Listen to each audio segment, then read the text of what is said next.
What is art? On every single corner of the world that you look at, if you observe to your left and to your right, you will find art on every single aspect of life. What does art truly do? It shapes communities, it builds identities, it builds culture, it builds reputation, and it has such a strong voice, an empowering voice that has the ability to change lives, and it brings instant joy, happiness, sadness, anger, and all other types of characteristics just solely based upon the critique that every single person has on one single given artwork.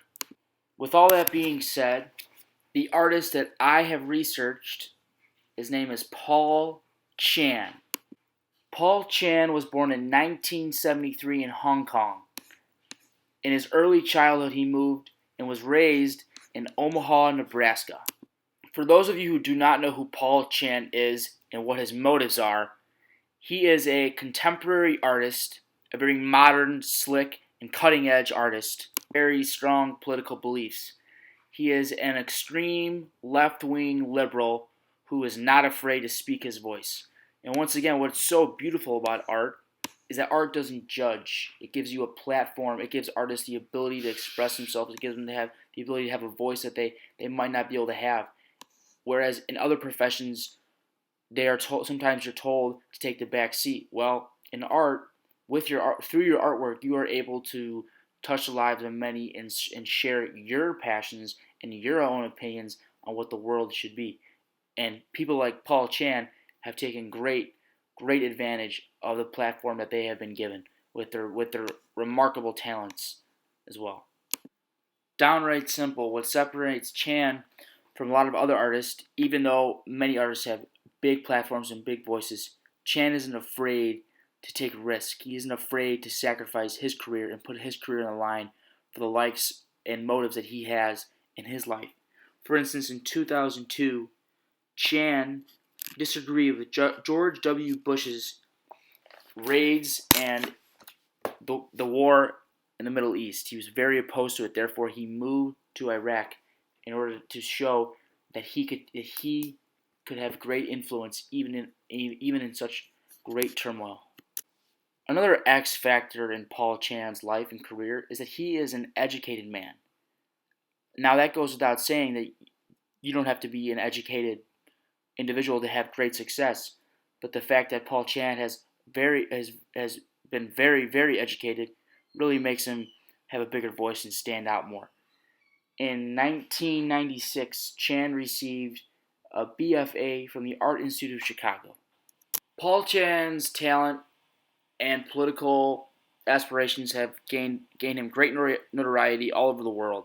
Therefore, a lot of his artwork is placed all over the world, but Chan is most notably known for his animated sculptures, his video projections, his documentaries, his big voice within the political world, and he is also known for his charcoal drawings. Some may say it's a bit of a fantasy, but Paul Chan truly does believe and hopes for an entire, complete human utopia. Therefore, a lot of his artwork reflects his beliefs greatly.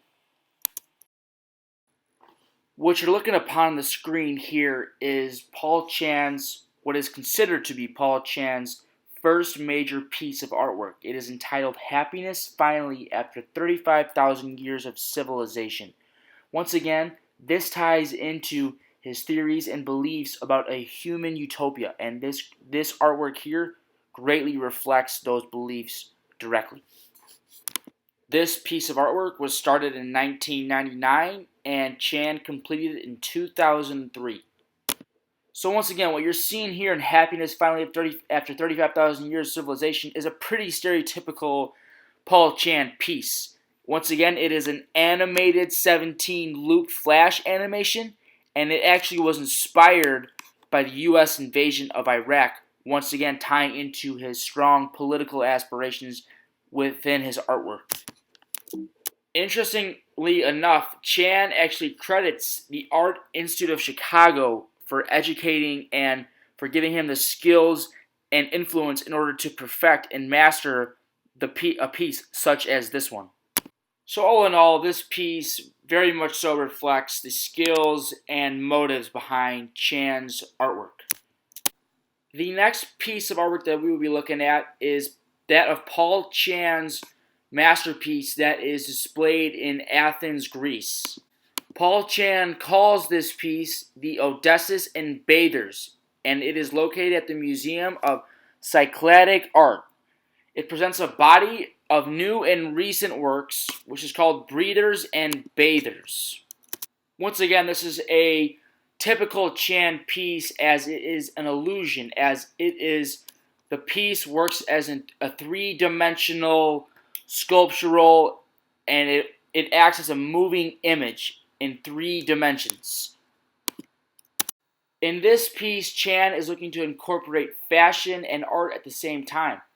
Chan is a very, very respected fashion icon, as he is sought out for by big-time companies such as Hugo Boss. And in this piece specifically, he uses fan airflow to change the dimensions of the piece, therefore giving it the 3-dimensional look.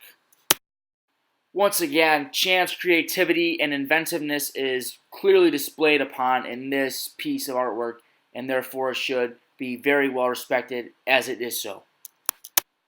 This next piece is a very interesting one because it is once again it has political aspirations, but at the same time it has music aspirations. As anyone knows, musicians and artists are very, very much so correlated, as they are creative, inventive, and have the same platform and creativity and the ability to express themselves.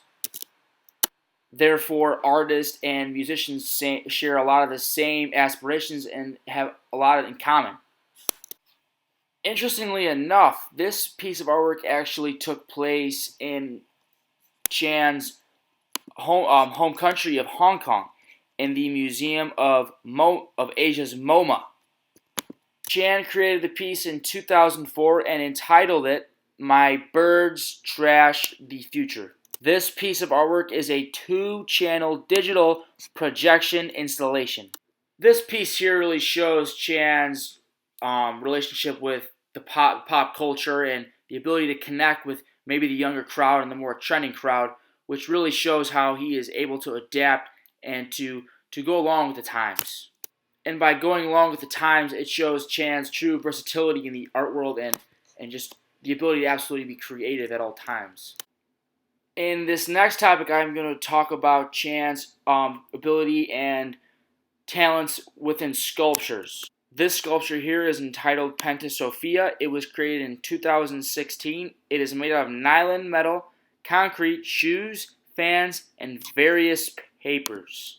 What you're seeing here in Chan's sculpture is the interlocking of 4 people as they bow their heads and they interlock, and then underneath them you see the trash, the debris, the absolute just pollution. And as Chan is very political, he is very, very for global. He is very against climate change. Therefore, he is doing everything he can to help the global ecosystem, and he is very outspoken about that.